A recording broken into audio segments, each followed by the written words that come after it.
Ever pinch pennies all year for that one family vacation only to feel the budget blues afterwards? If so, I was just like you. After 3 vacationless years, I stumbled on credit card rewards travel and cracked the code to amazing vacations that I could actually afford. Welcome to Wonderland on Points. In this podcast, you will discover how opening credit cards strategically can save you thousands on travel. We're not just dreamers anymore. We're 2 adventurous moms turning dreams into reality. Join us as we spill all the points and miles secrets. And contrary to popular belief, you don't have to spend $1 million to earn 1,000,000 points. Traveling on credit card points isn't reserved for those with overflowing bank accounts. It's for everyday people like you and me, learning to turn routine expenses into free travel. Consider us your points travel guides. This is Wonderland on Points. Let the adventure begin. Welcome back, everybody. We are so happy that you are with us. My name is Mary Ellen. And I'm Jo. Thank you guys for joining us here today. We are so excited to bring this episode to you. This is a fun one for me because I'm a little bit of a data nerd, and Jo laughs at me because I'm the one who's always trying to dig into data for things. And so our guest today, Kylie, the reason we met Kylie is because she had a post on Instagram that really caught my attention as someone who loves all the data. She had tracked and collected all the data about transfer bonuses from 2024. And I thought, wow, I sent it to Jo. I said, this is a cool episode. Let's dig into it of what the trends were last year, what was offered last year, so that our listeners can know what maybe to expect this coming year. So this is going to be a little bit different, but I love it. It's a bit of a 2024 year in a review so that we can know what's to come in this new year. So I am pumped about it. This is the perfect beginning of the year episode because it will really help give everybody a good idea of what they can be watching for in this next year based on the trends of 2024. So we can't say for sure, but the data will help us get a stronger idea of what to expect. But before we listen to our interview with Kylie, Mary Ellen, we're recording this early because you're going to be somewhere cool. Guys, yes, it is true. We are recording this the night before I leave, hop on a plane that is somewhere between 14 and 16 hours. I don't know. One way it's 14 hours. The way back, I think maybe it's 16 hours to Cape Town, South Africa. So I am pumped to share that trip with you guys down the road. It's not a points and miles trip, but I'll still tell you guys about it. I'm going on, I'm calling this a cross-cultural learning experience with nursing. So I'm going to be working in a medical clinic in a slum area of Cape Town, South Africa called Egoli. I'm very excited to just learn from the people there, get to know people, get to meet people, and come back richer from this cross-cultural experience. So I'm pumped about it. I can't wait to share it with you guys. By the time you're hearing this, hopefully I'm back safe and sound, because I got to tell you, as much as we love to travel here, this is a travel podcast, something about a 14-hour direct flight or 16-hour direct flight has me all kinds of worked up, guys. It's a little much for me. I'm not going to lie. I'm nervous about it. You are going to be great. You're going to fall asleep and you'll wake up and you'll be there and you'll be like, what even happened? I just blinked and it was over. That is what I'm putting out there for you. So it's going to be okay. I'm very excited to hear about this, though. Thank you. It's something very different. And I am leaving the family for this one. We typically travel, as a family or with my spouse. So leaving the kids at home and going that far away has me also all kinds of worked up. So it's a long way to be from home, but I'm also equally just thrilled and excited for the opportunity. Yeah, it's going to be amazing. And you are really going to bless the people there with you. So I think that this is a good time to just let everybody hear our interview with Kylie. Let's do it. So today we are here with our new friend Kylie. You can find her on Instagram at continental.kai. And she has all kinds of travel trips, points and miles over there. She is Denver based. Kylie, thank you so much for joining us. Tell us a little bit about yourself and how you got into this points and miles world. Yeah, absolutely. Thank you guys for having me. So I got into points and miles. Like I have always been the travel friend in my group, always trying to find the good deals. And I thought I was doing so fantastic for like in my early 20s. I had my Southwest card. I put all my purchases on it and I thought I was doing great. And then I think I saw a post on Facebook or something and someone was talking about transferring their points and my mind was blown. I was like, what is this? I've never heard of this. And I just went down a rabbit hole. I'm an industrial engineer by trade, so I was like, I need to figure out everything about this and have like the best ways to do it. And then I just basically never stopped from there. We resonate with that. I feel like that's so much of us. Although we are not engineers by trade over here, we do love the data and we love following this stuff all the way down the rabbit hole. So, okay, you had a post on Instagram that caught our attention, and it's really the reason that we decided to reach out and see if you wanted to do an episode with us because it was a 2024 year in review of all the transfer bonuses that happened last year. And it was so helpful, and so we thought maybe we'd talk about that so that people can have an idea of what might be coming in 2025. So let's start out with how many bonuses were there in total and which months had the most bonuses? Yes. So actually, if you look at the bonuses that include maybe they started in 2023 but continued into 2024, there were actually 51 bonuses. So a few more than I actually originally posted once you include those ones that might have started in 2023. So many opportunities to take advantage of those bonuses.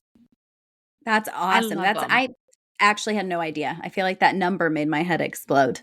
Yeah, it's a lot. When you think about it, yeah, only 12 months in the year. So there's almost always somewhere some kind of bonus going on, which is kind of fun. Exactly. And so it was November that actually had the most transfer bonuses with 8, and February had the least amount with 3. And to clarify, we're talking about the 4 major flexible type of points here. Right. Well, that's perfect because this episode's coming out at the beginning of February, which means that this gives everybody plenty of time to put their eyeballs on the future and plan accordingly, maybe for which currencies they want to accumulate. So, obviously, we can't guarantee that it's going to follow the same patterns, but in points and miles, we tend to see that a lot. Southwest tends to do a lot of the same things over and over. And I feel like so do certain cards with elevated bonuses and stuff like that. So, we are just going to hope that the data points us in the right direction. That's right. Okay, so which transfer partner specifically? Let's think of all the airlines and the hotels out there that we can transfer our points to. Which transfer partner across the board offered the most bonuses? Who was our grand prize winner that we love because they gave us lots of bonuses this year? And were you able to take advantage of any of them when they did offer it? Exactly. That was like the biggest question I wanted to know when I was pulling this data of like who is getting the most bonuses. And so this might not be surprising because I do feel like there were a lot of them. It was Virgin Atlantic slash Virgin Red, and they had 7 transfer bonuses, including one on every single point currency, which I feel like they were a great transfer partner. So that's a great program to have so many bonuses. I did take advantage of that one a couple times actually, and I feel like so many people got really good deals when that 40% bonus out, especially, was such a good opportunity to get a great flight deal. Yes, I know that we both took advantage of that bonus. Although I had a small issue where my transfer did not come through with the bonus, and then I had to transfer again, and those points still have not come through. So I am in a little bit of a fight with Virgin about tracking down the bonus points that I was supposed to get. And I am the only person in the entirety of the internet that I've heard that this happened to. So I don't know what happened there, but we will not demonize them for their one mistake. That is I such hey, an you know I got incredible. a bone to pick with them too. Oh, I forgot. I forgot. Oh I no. I know. I was really glad that they ended up being having multiple bonuses throughout the year because back in May, Virgin Atlantic had a bonus through American Express. I was going to take advantage of it, but I have mentioned this on the podcast before. I procrastinated to the very last day of the month, but still thinking I was in the good. And American Express actually ended that transfer bonus a day early because they said it effectively sold out.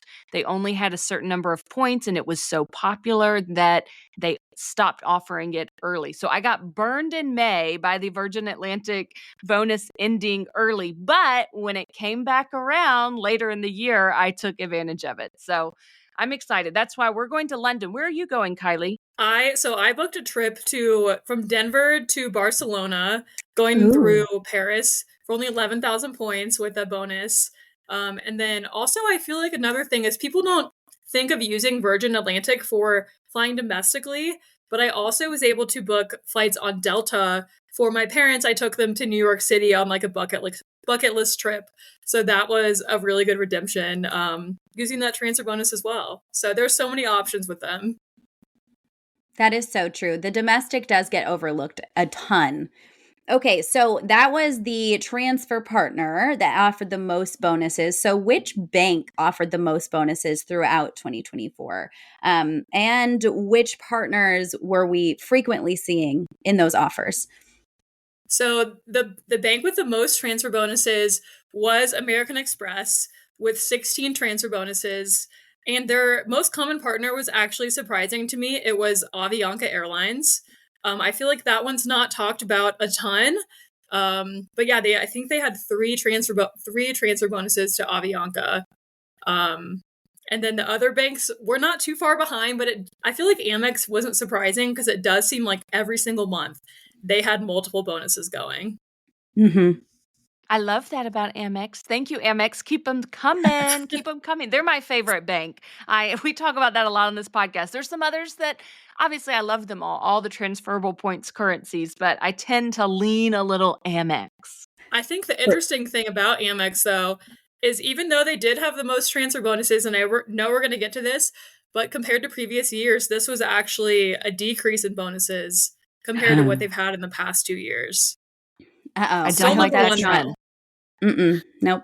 Nope. I'm going to hope that that's not a trend. I don't like that at You all. and me both. I noticed also with American Express, did they have more than one Life Miles bonus? I know I took advantage one time of a 20% Life Miles bonus, but I feel like Life Miles was popping up a good bit too.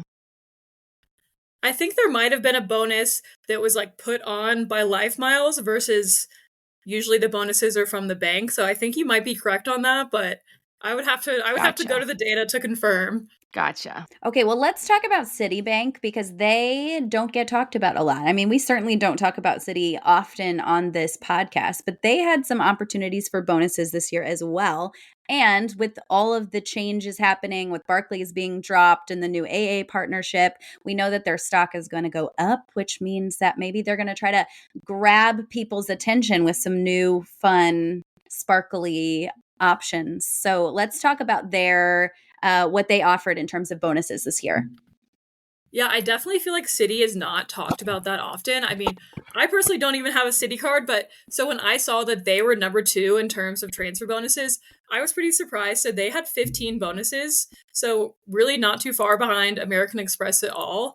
And I do feel like they are a very valuable point currency. They have a lot of the same major transfer partners like Flying Blue and Virgin Atlantic that you can still book really good deals with. So I think City should not be overlooked as much as it has been lately, especially with now seeing this data. I feel like maybe it will spur some more people on to be like, ooh, maybe I should get the one of the City transferable point cards like the Strata. And then who knows what's going to happen with the American Airlines and Barclays and all of that. Mm-hmm. I'm hopeful. I'm hopeful good things will happen. We'll see. Okay, another favorite bank of ours that I feel like has a rising stock, we're growing to love it more and more and more, is Capital One. And, they have extreme flexibility with their purchase eraser. And so but they, of course, as always, transferring points usually gives the best value.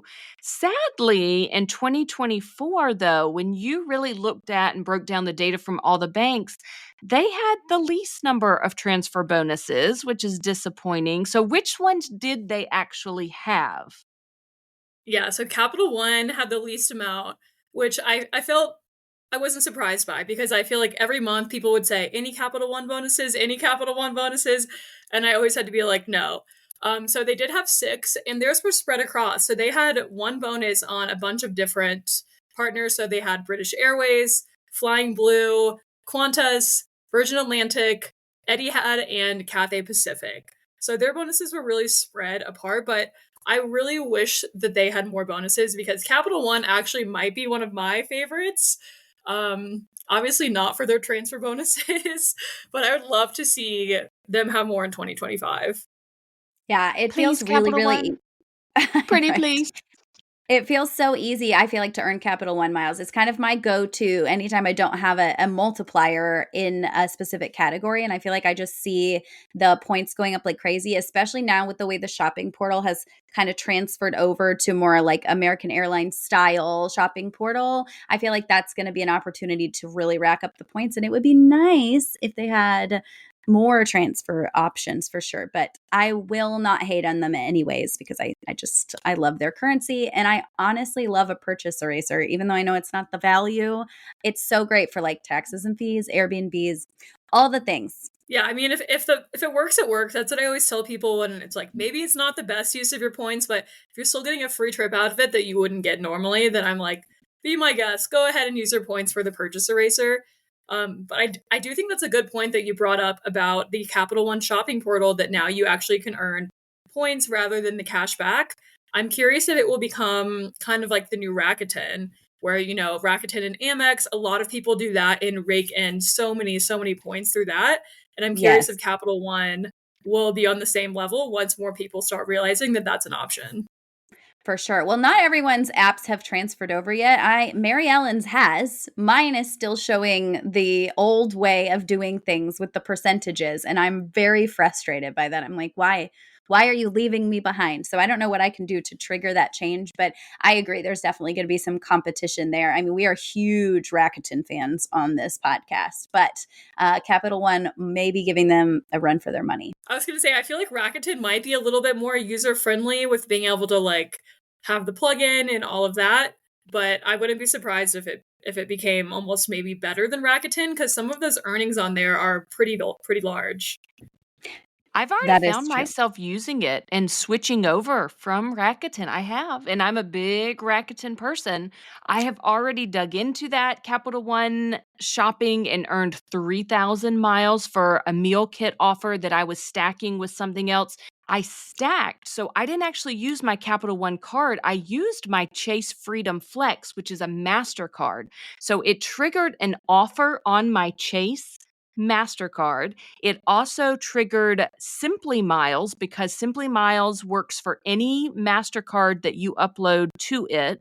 And then I got Capital One miles in their portal. So I triple.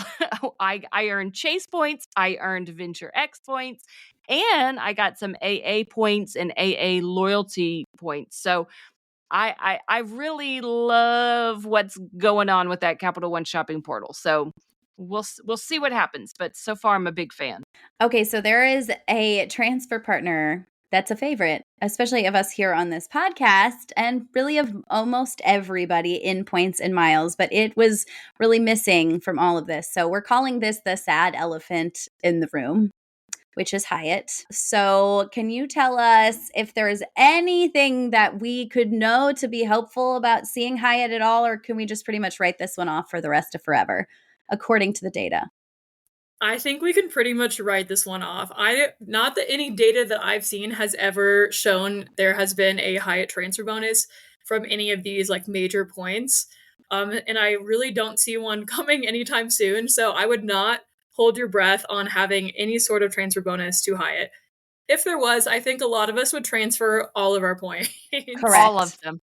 100% of them without any redemptions in mind whatsoever. And I never Yeah. recommend that people do that. That's really sad. But the nice thing is, even without a transfer bonus, you typically are still getting an amazing deal through Hyatt. You don't even need a transfer bonus to get like such good redemption. So still a positive. I'm still love Hyatt. I always will. So You are right. That's a good silver lining, and you are correct. So, Kylie, you've been tracking this data now over a number of years, and there have been some trends, which we mentioned one of them earlier, sadly, that although Amex has typically had the most transfer bonuses throughout a year, it is trending down. Over the past 3 years, you shared a graph where you showed how many they had each year, and their stock is going down, sadly. But City has been coming on strong. And what are some of the other trends that you have noticed when you're tracking? yeah, so we do have some interesting trends. So we have two types of points that if we're looking from 2022, 2023, and 2024, you will see two of them are consistently having like a downward line trend, and that is American Express and Capital One. So American Express being the point that had the most bonuses is trending down, and then also interestingly, Capital One, who had the least bonuses, is trending down even more. So I feel like that's interesting combo. And then on the reverse, we have Citi and Chase, which are both on the up and up. So one question I was kind of curious to hear your guys' answers. Does seeing this type of data like affect what kind of points you want to earn more of? Or are you still have your favorites that you're going to go with regardless of the trends of these bonuses? And what would you recommend other people do? Ooh, that's a really good question. I think Mary Ellen is our data person here. I tend to have favorites and be like loyal and diehard to them to the bitter end. But I would venture to guess, Mary Ellen, that you might make decisions based on data as my data loving counterpart over here. Well, I mean, it's going to make me think long and hard about transferring points for, say, Virgin Atlantic. If I know that last year they had so many transfer bonuses, and with every single different bank, you know, I wouldn't say if there's a trip that you want to take and you need to book them at the right time and don't send points over, but just because there's a transfer bonus and you have no idea how you're going to use them. But if I look at the trends and I can pretty predictably think, okay, at some point, Virgin Atlantic is going to have a transfer bonus this year, probably more than once. It might make me think strategically, how can I wait for that? And knowing that Hyatt never has one, so I don't need to worry about waiting around for that. I mean, it does inform my way of thinking. So, some points, some banks, I kind of hoard their points more than others. And knowing whether or not they typically have transfer bonuses, that also might affect whether how freely I'm using their points or not. So, I mean, for me, it is valuable information. It's not the be all end all. Things change all the time, but I'm putting it in my back pocket. I'm keeping that information handy for the next time I have a big trip. I mean, I'm looking at Asia in 2026. I don't know if I'm due Japan, South Korea, but keeping my wheels turning and looking for the future while my dates are still flexible, that's when I'm thinking wait around for a good transfer bonus and then see, can I strike while the iron's hot? Usually with these bonuses, you have them for about a month roughly. Don't wait to the last day like I did before. But typically you have maybe a month to think about it. So I keep my eyes on them. I definitely use the data 100%, but I'm married to a scientist. Okay. I'm married to a scientist. He loves the data too. So I come by it honestly. I'm with you. I feel like it just makes me want to get a Citi card mostly. Yeah. Yeah, that if there's one thing that I've gleaned from this, it would probably be that because I have to say they're like the ugly stepchild of the points in my Miles world. Like, why does nobody talk about them? They are valuable. I It agree. doesn't make sense to me, but they just get so shoved to the side. I suspect it might have something to do with affiliates and whether people have good referral links and want to push those cards or not. But, that might be a conspiracy theory. I don't know. Controversial to say the least.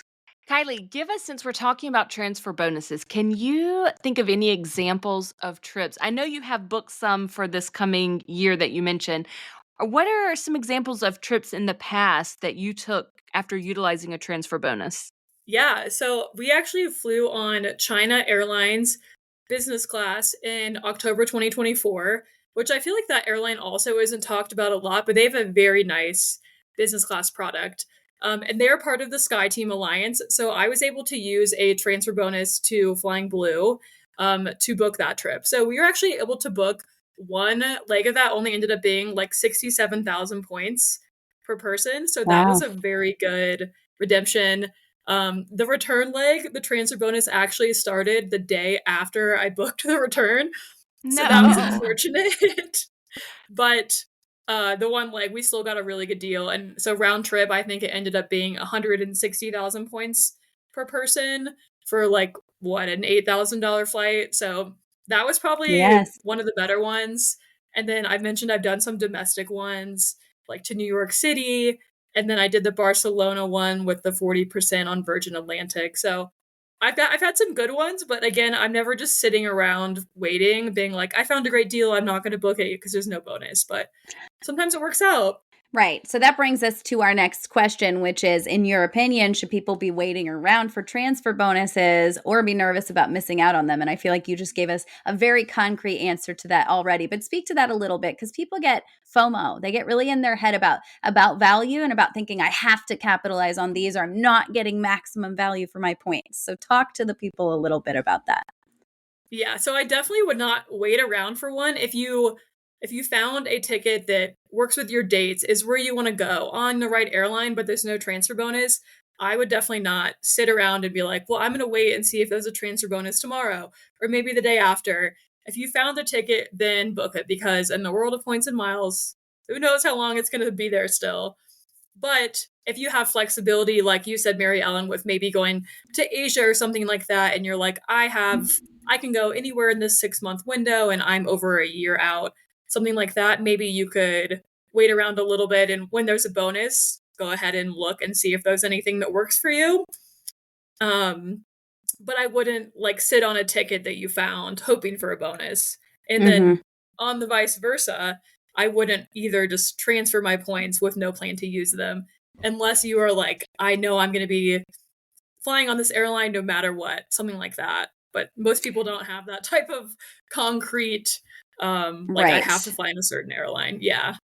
For sure. I feel like I have one example of somebody that I know recently who just transferred a large chunk of points just to capitalize on the bonus. It's Ashley from Ashley Gets Around. And she was saying how, like, she's like, guys, I am accumulating Amex points faster than I could ever spend them because of the conference that she puts on and all kinds of stuff like that. So she just took advantage and moved a ton of her points over to take advantage of that transfer bonus because she knows she will at some point use them. And it means that she's got more options. So, like, if you are sitting on a gazillion points, maybe you do want to take advantage of it. If you know for sure that there are places you want to go that whoever is getting the bonus flies to, I mean, that might work for some people. I would not say that's the majority of people. I certainly am not earning points faster than I can spend them.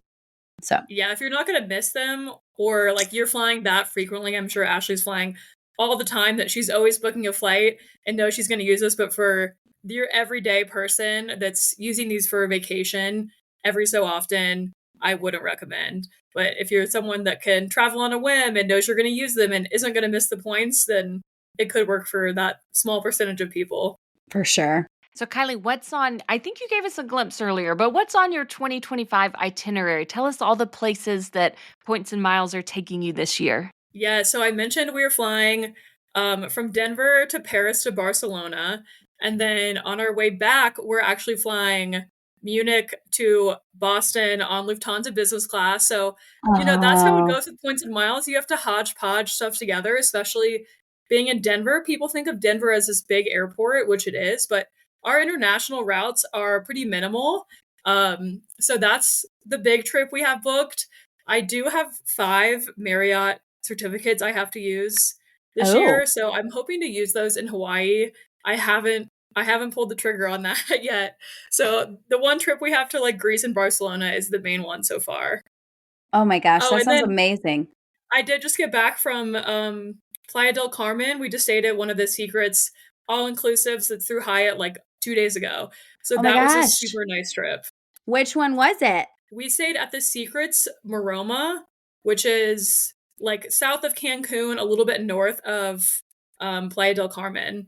Oh, And well, it give us was a so 5-second nice. review. Yeah, you loved it? Yeah, so it's adults only, all inclusive. The cash rate is about $1,000 per night. We booked it for 35,000 points per night. Um, the beach is so nice. All the locals were saying that this area has some of the nicest beaches. It's like the super soft white sand, like the beautiful Ugh. blue water. There were so many restaurants we didn't even get to go to all of them while we were there, but Was the it food was a good? I would definitely recommend. Yeah, I mean, I feel like a lot of all-inclusives get a bad rep for having average food. You felt like the food was good? I feel like the food was pretty good. I mean, it's not five-star restaurant. Like the service was really good and they did do a really nice presentation for like every single meal, which is appreciated.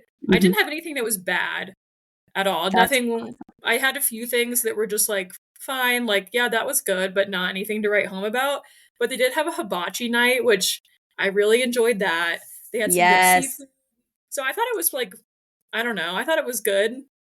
People that's have their own awesome. opinions, different standards. Yeah, I mean, I'm not fancy. I just want it to taste good. I can eat anything.